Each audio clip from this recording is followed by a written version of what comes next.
என் தங்கப்பிள்ளையே, ஒரு 4 பேர் உன் வாழ்க்கையை தடமாற்றிச் செல்வார்கள். இந்த 4 பேர் உன் வாழ்க்கையில் எல்லா விஷயங்களையும் உனக்கு கொடுப்பார்கள்.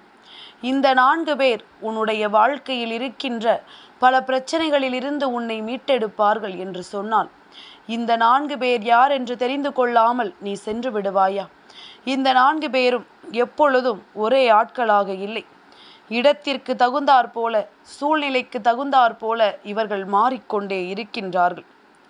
என் குழந்தையே, வாழ்க்கையில் இந்த 4 பேரை மட்டும் ஒருபோதும் நீ வெறுக்கவே கூடாது. மற்றவர்களை எல்லாம் நீ வெறுத்தாலும் சரி, மற்ற உறவுகளோடு எப்பேற்பட்ட பழக்கத்தோடு இருந்தாலும் சரி, இந்த 4 பேரை எக்காரணம் கொண்டும் என் குழந்தை இந்த வாழ்க்கையில் ஒருபோதும் நீ ஒதுக்கி விடாது. ஏனென்றால் இவர்கள் உன்னுடைய வாழ்க்கையில் எந்த இடத்தில் இருக்கிறார்கள் என்பதனை விட, இவர்கள் என்னென்ன காரியங்களை எல்லாம் உன் வாழ்க்கையில் செய்கிறார்கள் என்பதனை விட, உன்னை சுற்றி வருகின்ற சில விஷயங்கள், இந்த வாழ்க்கையில் உனக்கு கொடுக்கின்ற சில உண்மைகளை நிச்சயமாக என் குழந்தை நீ சரியாக தெரிந்து கொள்ள வேண்டும். உன்னோடு எப்பொழுதும் வருகின்ற இந்த வராகி எந்த நேரத்திலும் உனக்காக உன்னை தேடி வருகிறாள் என்பதனை நீ புரிந்து கொள்ள வேண்டும். என் குழந்தையே, தடமாறி விடாமல் இந்த வாழ்க்கையில் உன்னை சூழ்ந்து வருகின்ற எல்லா விஷயங்களையும் கண்டு என் பிள்ளை நீ பதற்றம் அடைவதை முதலில் நிறுத்து. உனக்கு வருகின்ற எல்லா கஷ்டங்களிலும் இருந்தும் நிச்சயமாக உன்னால் உன்னை மீட்டெடுத்து விட முடியும். நீ நினைத்தால் இந்த வாழ்க்கையை உன்னால் சரியாக மீட்டு கொண்டு வர முடியும். நீ ஆசைப்பட்டது போல எல்லாவற்றிலும் உனக்கான நம்பிக்கையை நீ நினைத்தால் பெற முடியும் என்பதனை மறக்காதே. உனக்கு வேண்டிய எல்லாமுமாக இந்த வாழ்க்கையில் பல உண்மைகள் உன்னை சூழ்ந்து வந்து கொண்டிருக்கும் பொழுதெல்லாம் என் பிள்ளை இதிலிருந்து நீ தவறிவிட ஒருபோதும் நினைத்து விடக்கூடாது. நம்மை சுற்றி வருகின்ற எல்லாமும் இந்த வாழ்க்கையில் நமக்கான என்னென்ன விஷயங்களை கொடுக்கிறது என்பதனை முதலில் நீ புரிந்து கொள்ள தயாராக இரு. உன் தாயானவள் காரணமில்லாமல் இந்த 4 பேரை பற்றி சொல்ல வேண்டிய அவசியம் என்ன வந்தது? என் குழந்தையே, நான் சொல்லக்கூடிய இந்த 4 விஷயங்கள், முதலில் நான் சொல்கின்ற இந்த 4 நபரை வெறுக்காதே. இரண்டாவது, நான் சொல்லக்கூடிய இந்த 4 நபர்களிடத்தில் ஒருபோதும் கண்டிப்பினை காட்டாதே. மூன்றாவது, நான் சொல்கின்ற இந்த 4 நபர்களை வாழ்க்கையில் ஒருபோதும் சேர்க்காதே.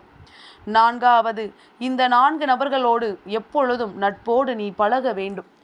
இந்த 4 குணம் கொண்டவர்கள் எப்பொழுதும் உன் வாழ்க்கையில் இருக்க வேண்டும். இப்படியாக உன் தாயானவள் உனக்கு இன்று 4 பேரினுடைய விஷயங்களை பற்றி சொல்ல வந்திருக்கின்றேன். என் குழந்தையே, வாழ்க்கையில் எப்பொழுதுமே நீ வெறுக்கவே கூடாத 4 நபர்கள் என்றால் அவர்கள் யார் தெரியுமா? ஒன்று, உன்னை பெற்ற தாய், உன்னை பெற்ற தந்தை. அடுத்தது உன்னுடன் பிறந்த சகோதரன், அடுத்ததாக உன்னுடன் பிறந்த சகோதரி.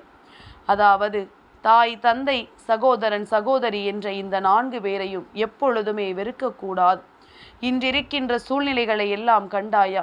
ஒரு சில குடும்பத்தில் மட்டும்தான் இது போன்ற ஒற்றுமைகளை நான் பார்க்கின்றேன். மற்ற இடங்களில் எல்லாம் உடன் பிறந்த உறவுகளுக்குள் போட்டிகள், பொறாமைகள். தாய் தந்தையர்கள் ஒரு பிள்ளையை நன்றாக கவனிப்பது, இன்னொரு பிள்ளையை கவனிக்காமல் விட்டு விடுவது. வாழ்க்கையில் நல்ல நிலைக்கு வருகின்ற பிள்ளைக்கு எப்பொழுதும் உடன் இருப்பது, கஷ்டப்படுகின்ற பிள்ளையை கண்டுகொள்ளாமல் விட்டு விடுவது என்பது போன்ற பல சூழ்நிலைகள் இன்று ஒவ்வொருவர் குடும்பத்திலும் நடப்பதை என்னால் புரிந்து கொள்ள முடிகின்றது. ஏன் தெரியுமா அம்மா இதை சொல்கின்றேன்? நான் சொன்னவுடன் என் பிள்ளை நீ என்ன நினைப்பாய் தெரியுமா? அம்மா, நீ நினைப்பாய் ஒற்றுமையாக இருக்க வேண்டும் என்று. இவர்கள் இப்படி பாகுபாடுகள் பார்க்கும் பொழுதும், எல்லா விஷயத்திலும் நம்மை தள்ளிவிட நினைக்கும் பொழுதும் நாம் எப்படி இவர்களோடு ஒற்றுமையாக இருக்க முடியும் என்று நீ கேட்கலாம். என் குழந்தையே, எல்லாம் உண்மைதான், நீ சொல்வதும் உண்மைதான். ஆனால் இது போன்ற விஷயங்களில் உன்னுடைய வாழ்க்கையில் நடக்கின்ற சில உண்மைகளை என் பிள்ளை எக்காரணம் கொண்டும் நீ விட்டு விடாதே. உன்னை தேடி வருகின்ற சில விஷயங்கள் இந்த வாழ்க்கையில் உனக்கு மிக முக்கியமான மாற்றத்தை தந்து கொண்டிருக்கிறது என்பதனை முதலில் நீ புரிந்து கொள்ள தயாராக இரு. உன்னை சூழ்ந்து வருகின்ற எல்லா நிலையிலும் இந்த வாழ்க்கையில் எப்பொழுதுமே நாம் வேண்டியதும் விரும்பியதும் இவர்களால் மட்டுமே நடக்கும். சுற்றி இருக்கின்ற மற்ற உறவுகள் எல்லாம் இரத்த சம்பந்தம் இல்லாத உறவுகள். அவர்கள் எப்பொழுதும் உன்னை காயப்படுத்திவிட ஒருபோதும் எந்த நிலையிலும் எதையும் நினைத்து வேதனைப்பட மாட்டார்கள். நீ கஷ்டப்பட்டால் அதை எண்ணி அவர்கள் ஒருபோதும் கவலைப்படவும் மாட்டார்கள் என்பதனை நீ புரிந்து கொள்ள வேண்டும். என் குழந்தையே, அதுபோல நான் சொல்கின்ற இந்த 4 நபர்களிடத்தில் ஒருபோதும் நீ கண்டிப்பு காட்டக்கூடாது. இந்த 4 நபர்கள் யார் தெரியுமா? இதில் ஒருவர் மிகுந்த ஏழை. இந்த ஏழையிடம் நீ கண்டிப்பை காட்டினால், நாம் இந்த நிலையில் இருப்பதனால்தான் இவர்கள் நம்மிடம் இப்படி நடந்து கொள்கிறார்கள் என்கின்ற ஒரு தாழ்வு மனப்பான்மை அவர்களுக்குள் வந்துவிடும். எதை எப்படி எடுத்துச் சொல்ல வேண்டுமோ அதை அப்படி எடுத்துச் சொல்ல வேண்டும். இரண்டாவது, இதை நான் சொல்லக்கூடாது, இருந்தாலும் என் பிள்ளை இதை உணர வேண்டும் என்று அம்மா சொல்கின்றேன். அனாதை அனாதை என்ற வார்த்தை இங்கு இல்லை. எல்லோருக்கும் இந்த தாயானவள் தாயாக இருந்து காப்பேன். இருந்தாலும் தாய் தந்தை இல்லாத பிள்ளைகளிடம் பேசும் பொழுது கண்டிப்பு நிச்சயமாக இருக்கக்கூடாது. அந்த கண்டிப்பு அன்பு கலந்த கண்டிப்பாக இருக்க வேண்டுமே தவிர காலம் முழுவதும் ஒருவருக்கு கண்டிப்பினை மட்டுமே நாம் கொடுத்து கொண்டிருக்க கூடாது. அடுத்ததாக, முதியவர்கள், வயதானவர்கள், இந்த வாழ்க்கையில் எல்லா நிலையிலும் அவர்களுக்கான அனுபவத்தை பெற்றவர்கள், வாழ்க்கை எப்படிப்பட்டது என்பதனை நன்கு உணர்ந்தவர்கள், இந்த வாழ்க்கையை எப்படி வாழ வேண்டும் என்பதனையும் சரியாக புரிந்து கொண்டவர்கள். இவர்களிடத்தில், இந்த முதியவர்களிடத்தில் என் குழந்தை, நீ எப்பொழுதுமே உன்னுடைய கண்டிப்பினை காண்பித்து விடாதே. அடுத்ததாக, நோயாளி, உடல் நிலம் சரியில்லாதவர்கள், ஏற்கனவே மிகுந்த மன உளைச்சலுக்கும் மிகுந்த உடல் வலியோடும் இருந்து கொண்டிருப்பார்கள்.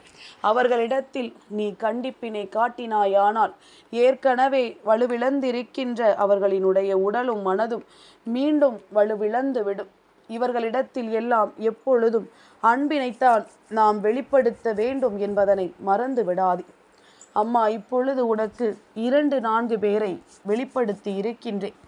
ஒன்று, எப்பொழுதுமே வெறுப்பை காட்டக்கூடாதவர்கள். 2, எப்பொழுதுமே கண்டிப்பினை காட்டக்கூடாதவர்கள்.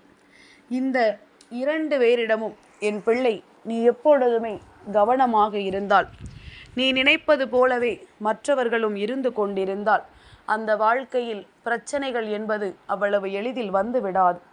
அந்த வாழ்க்கையில் கஷ்டங்கள் என்பது அவ்வளவு சுலபமாக வந்து விடாது.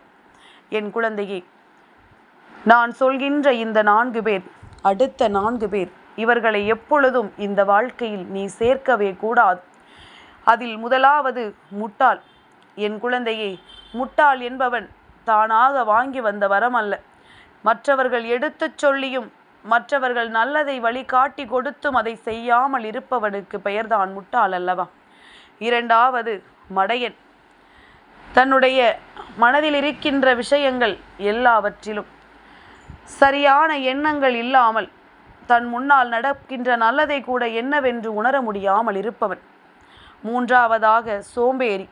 எல்லாமும் அவனுக்கு கிடைத்தும் வாழ்க்கையில் எல்லா விஷயங்களையும் சுற்றி இருப்பவர்கள் அவனுக்கு செய்ய தயாராக இருந்தும் எதையும் செய்ய இயலாமல் வேண்டும் என்றே எந்த ஒரு விஷயத்திலும் நாட்டம் காட்டாமல் இருப்பவன். நான்காவது, சுயநலவாதி. இதுதான் முக்கியமான விஷயம் அல்லவா?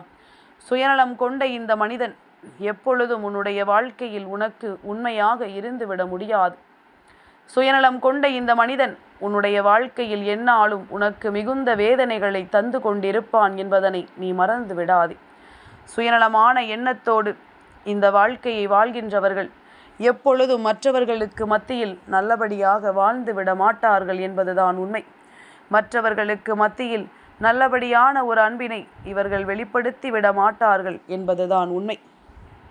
என் குழந்தையே, அடுத்ததாக, இந்த 4 பேர், நான் சொல்கின்ற இந்த 4 குணங்கள் கொண்டவர்களிடம் எப்பொழுதும் நட்போடு நீ பழக வேண்டும். யாரெல்லாம் தெரியுமா? கொடுத்த வாக்கை சொன்னபடியே நிறைவேற்றக்கூடியவன் முதலாவது.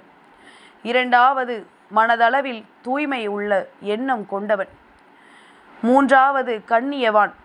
நான்காவது, உண்மையானவன்.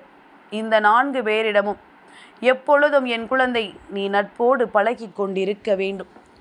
இப்படி நான் சொன்ன இந்த 4 பேர் உன் வாழ்க்கையில் எதையெல்லாம் செய்கிறார்கள் என்பதனை நீ சரியாக புரிந்து கொண்டாயல்லவா? இதனை நீ உணர்ந்து விட்டால் போதும். உனக்கு நடக்கக்கூடிய நல்ல விஷயங்கள் அத்தனையும் என்னவென்று உன்னால் சரியாக தெரிந்து கொள்ள முடியும்.